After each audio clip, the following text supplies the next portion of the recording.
Voilà. Si je me mets là, De faire quelques flexions de biceps ou soulever des poids, allez, hop, jusqu'au plafond. chelou Siri. Siri me dit, que diriez-vous de faire une série de biceps comme ça? Alors, du coup, nous allons voir ce que c'est qu'une trendline. Alors, une trendline, déjà, il faut savoir, ça j'en ai un peu parlé hier, le marché, il montera jamais comme ça, il descendra jamais comme ça et il ira jamais tout droit comme ça. D'accord? Pour qu'il puisse, pour que le marché puisse monter, il montera toujours comme ça. C'est obligatoire, c'est comme ça, c'est le cycle boursier, c'est comme ça. D'accord? Voilà, ça montera toujours comme ça. Si ça veut descendre, bah, ça descendra comme ça. OK? Voilà. Ça fait un peu comme toi et quand tu descends des escaliers. Et si il décide d'aller tout droit, eh ben, le marché, il peut pas faire ça. La bougie, elle peut pas faire ça.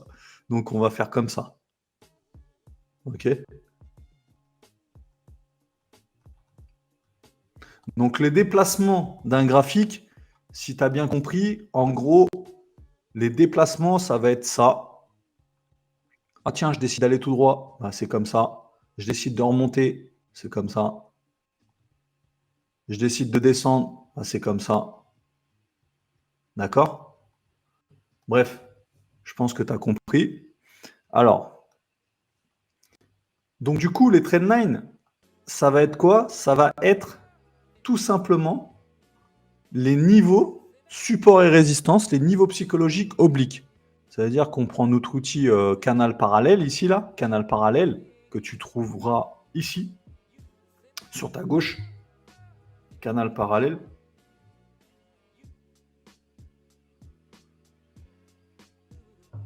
Tu cliques. Et là, écoutez bien ce que je vais vous dire. Et même malgré que je vais vous le dire, je sais qu'il y en a qui vont pas le faire. Mais c'est pas grave. Au moins, je leur ai dit. Et je t'aurais prévenu. Les trendlines se tracent sur les clôtures. Pour rappel, qu'est-ce que c'est qu'une clôture? Une clôture, c'est ça. D'accord? C'est ça. C'est pas les mèches. Ça, c'est les mèches. Ça, c'est des mèches.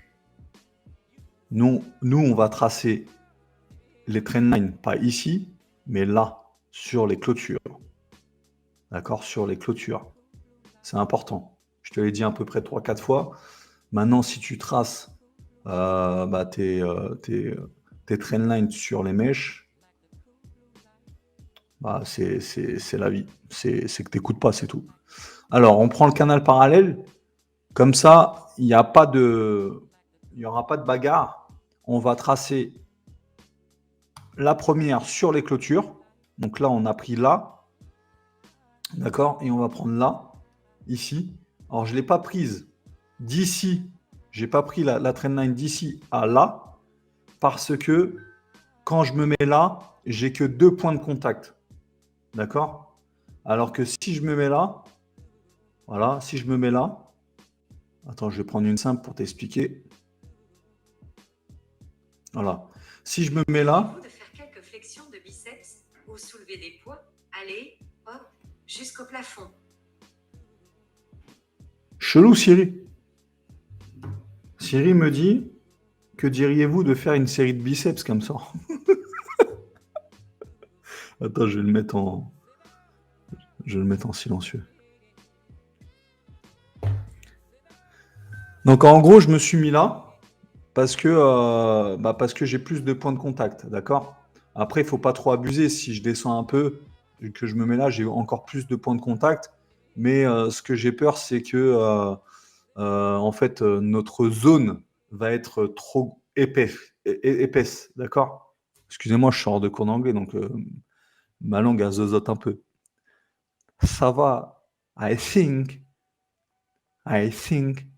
Oh, yes, Apple m'espionne. Apple a vu que j'étais un peu trop gros ou Apple a envoyé un message, va faire un peu de biceps.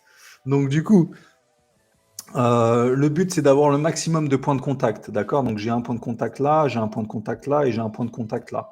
Donc, si je me mets là, il faut voir, est-ce que quand je vais mettre mon épaisseur, est-ce que c'est pas trop épais?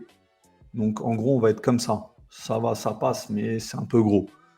En gros, la trendline, je vais plus la mettre comme ça. Voilà,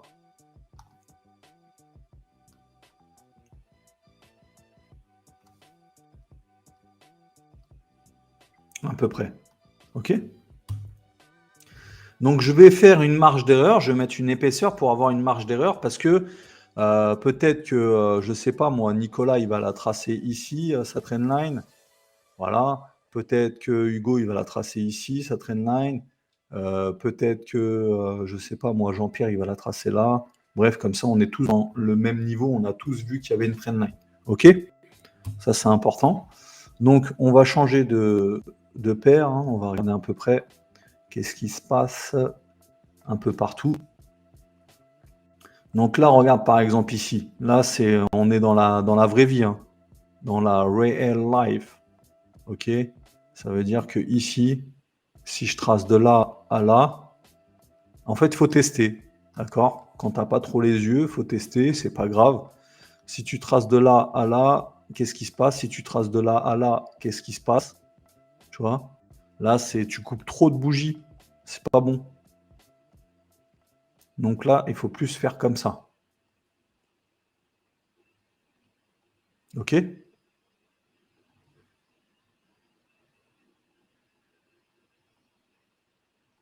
Et en faisant ça, et ben en fait, là, ici, tu as un point de contact, deux points de contact, trois points de contact.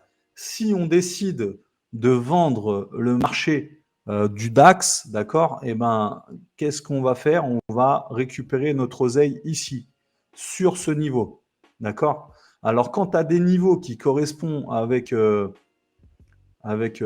ta zone horizontale, ça déchire parce que en fait, tu as une zone ici, plus tu as ta zone de trendline. Franchement, c'est très puissant. Donc, ça va nous dire en gros, encore une fois, les trendlines, c'est des niveaux psychologiques et ça va nous dire où est-ce que je peux prendre position, où est-ce que je peux récupérer, où est-ce que je peux mettre mon objectif, récupérer mon oseille, où est-ce que je peux placer mon stop loss, d'accord, mon arrêt de perte. Ça veut dire que comme on est dans une tendance, par exemple, qui est haussière, hein, d'accord, ça on le verra demain, on est dans une tendance haussière, bah, peut-être que shorter, vendre, d'accord, c'est peut-être pas la bonne solution. En tout cas, si je vends, je vais vendre au maximum jusqu'ici, parce qu'après, là, tu vois très bien que là, tu as plusieurs sols, d'accord, il y a plusieurs sols, il y a plusieurs supports. Donc, c'est la merde, tu peux pas, d'accord. OK. Donc, en gros, le plan, peut-être que ça sera tout simplement d'acheter ici, d'attendre que le prix revienne là-dedans et acheter. OK. Et en voyant ça, bah, ça va nous permettre de mettre un arrêt de perte ici, par exemple. On met un arrêt de perte là, à 1% de ton capital, 2% de ton capital max. Et puis c'est tout. OK. Donc, ça veut dire que le prix, il va certainement venir comme ça.